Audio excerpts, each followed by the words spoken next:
Bonjour, chers amis informaticiens. Aujourd'hui, nous avons le réel plaisir de vous montrer encore le merveille des flûtes. C'est une application que nous avons créée. Ça, c'est une application desktop. Donc, ça fonctionne dans les ordinateurs. Mais cette application peut aussi fonctionner dans une tablette, donc dans un utilisateur comme tablette. Et au minimum, dans un téléphone aussi, ça peut fonctionner, mais ça ne prendra pas tout l'espace du téléphone. Je crois que pour utiliser ça dans un téléphone, il faudra alors pivoter. Hein?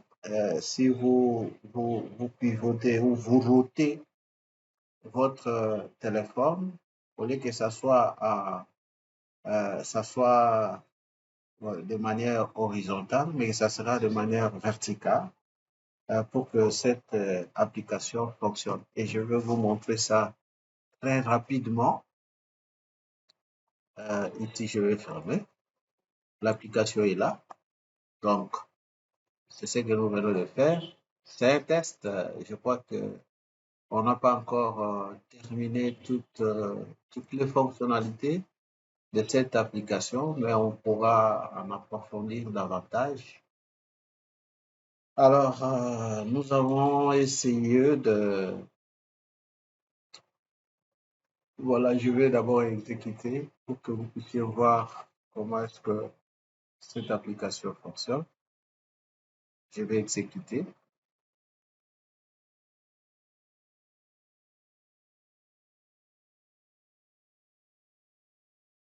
Alors, en passant, je voudrais vous dire que cette application conçue en Flutter, c'est une application qui utilise une base de données locale. Voilà, il y en a ici. Donc, ici, nous utilisons une base de données locale. Euh, Ici, attendez, vous allez voir ça dans PubSpec YAM. Voilà, ici. J'utilise une base de données SQLite. Mais ici, SQLite, il y a plusieurs sortes de SQLite. En fait, il n'a pas le package proprement parlé SQLite, mais il dit c'est SQLite. Alors, le SQLite qui fonctionne avec les desktops, c'est package. Vous voyez, c'est cette bibliothèque, c'est cette dépendance SQLite qui est tiré bas ou barre de 8, Common of FFI. Et la version est donnée là-bas. Donc, c'est cette version qui fonctionne avec un desktop. Vous avez également d'autres dépendances que j'ai pu utiliser. Il y en a beaucoup. Alors, cette base de données SQLite a été créée ici. Regardez, c'est comme ça que nous l'avons créée. Ici, c'est la table compte. Ici, c'est la table user ou utilisateur. Donc, nous avons jusque-là des tables dans notre base de données. Alors, si vous lancez tel que j'ai lancé ici, cette base de données est exécutée automatiquement et vous laisse un script. Regardez, ici, dans ma base, disons dans ma base de données, j'ai nommé ça mon ange.db. C'est ça le nom de ma base de données. Et quand j'ai lancé l'exécution de cette application, il m'a retourné ce DB ici, ce que vous voyez là. mon ange. Vous voyez, mon ange. À l'intérieur de ces fichiers, il vous dit, il a quel type database file. Donc, SQLite utilisé avec Flutter pour une application desktop, vous créez une base de données locale et cette base de données-là que vous allez gérer localement. Alors ici, je m'étais déjà fait inscrire, voilà, je m'étais déjà fait inscrire, donc je n'ai pas besoin de faire encore l'inscription, mais sinon, si par exemple vous voulez faire l'inscription, vous pouvez le faire. Alors, je vais me connecter avec mon pseudonyme, Gélique, et puis ici, je mets les mots de passe que j'avais mis, et je me connecte. Il me ramène alors à la page d'accueil. Voilà. Pour cette application, je n'ai pas encore terminé les fonctionnalités du bouton accueil, mais les boutons qui fonctionnent ici, c'est les boutons compte et les boutons état de sortie. Ici, nous allons changer ça parce que report veut dire toujours état de sortie. Nous allons changer ça à un autre menu. Et puis, paramètres aussi, je n'ai pas terminé ça. Je vais aussi essayer de déterminer les fonctionnalités d'ici. Alors, si je prends simplement ces menus compte, vous allez vous rendre compte que j'ai un bouton où je peux ajouter. Par exemple, je peux ajouter les noms, par exemple, de Montengo Achille. Il a un compte. Il a un compte. Il a un compte à terme. Les montants débit, c'était 1000 francs. Et les montants crédit, c'était 200 000. Et la date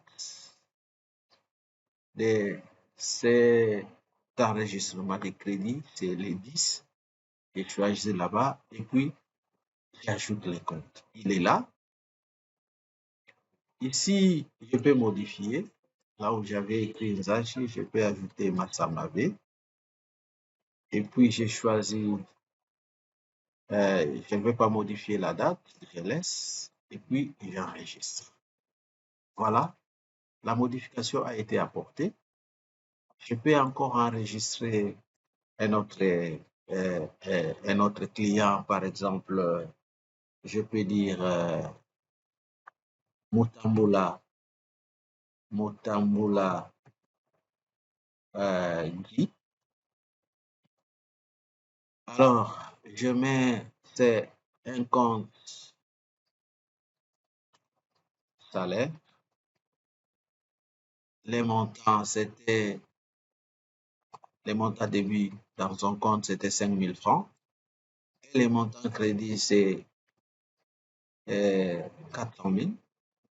Et la date, je peux changer la date. Ce compte ou ce virement a été fait le 2. J'enregistre et puis j'ajoute.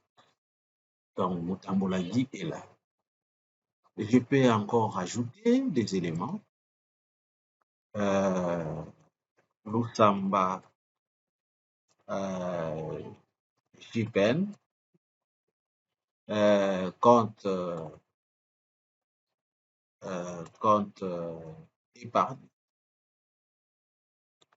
épargne, montant débit, c'était 20 000 et montant crédit, c'est 500 000. Et puis la date, je mets la date là. Ils sont là. Donc, ici, il a des fonctionnalités de recherche. Si j'appuie ici sur la recherche du client, par exemple, j'écris Mutambula, je reste avec ces clients et à partir d'ici, je peux mettre à jour, ou soit je peux imprimer. Donc, ici, j'ai une imprimante qui a été sélectionnée automatiquement, mais je vais enregistrer ça. À partir d'ici, je peux imprimer directement dans mon imprimante. Mais pour des raisons de démonstration, je vais utiliser la version PDF. Et puis, il me demande de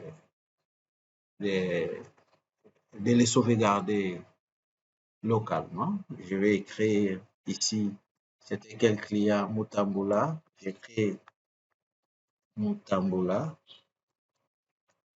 et puis je vais enregistrer. Alors, si je viens au niveau de mes documents, je vais chercher les dossiers en PDF Mutambula. Ça va donner, voilà, c'est ça. Donc, c'est ça l'état simplement de ces clients. Mais de l'autre côté, si je viens ici, j'ai tous les clients. Donc, ici, c'est l'impression des comptes généraux. Je peux imprimer. Et je vais ici, je mets par exemple état. Je vais sauvegarder. Donc, si je viens dans mes documents, je cherche état, je vais trouver ça. Et puis, je vais ouvrir. Il me donne tous les comptes que moi, j'ai enregistrés dans mon application. Voilà, c'est ça une petite démonstration. Et ici, c'est logout. Donc, si je clique ici, ça peut quitter. Quelle est autre fonctionnalité que nous n'avons pas voilà, ici, j'avais ajouté, j'avais modifié, donc je peux supprimer. Oui, je peux supprimer. Tout ce que j'ai supprimé, donc je peux tout supprimer, puis commencer à ajouter. Ici, dans le cas de sortie, vous voyez qu'il n'y a plus rien. Donc, voilà un peu ici, vous pouvez sortir, vous voulez vous quitter, oui. Donc là, nous allons déterminer avec cette application. Et voilà, c'est ce que nous avons fait. Ça, c'est par rapport à la base de données. Et puis, par rapport à login, nous avons des fichiers login, pour les inscriptions, et puis pour les comptes. C'est tout ce que nous avons fait là-bas. Et ceux qui voudront apprendre davantage comment créer des applications Twitter, des applications mobiles ou desktop, je crois que nous sommes là et vous pouvez nous contacter. Nous ne manquerons pas de vous aider. Alors, cette application peut, ici, je suis dans un environnement de Windows 11. Donc, ça peut fonctionner en Windows 11 ou Windows 10. Ça peut aussi fonctionner ici, ça peut fonctionner dans plusieurs environnements, par exemple Android, par exemple iOS, ça peut fonctionner à Linux, Mac, ça peut fonctionner en web, en Windows, c'est ce que vous venez de voir.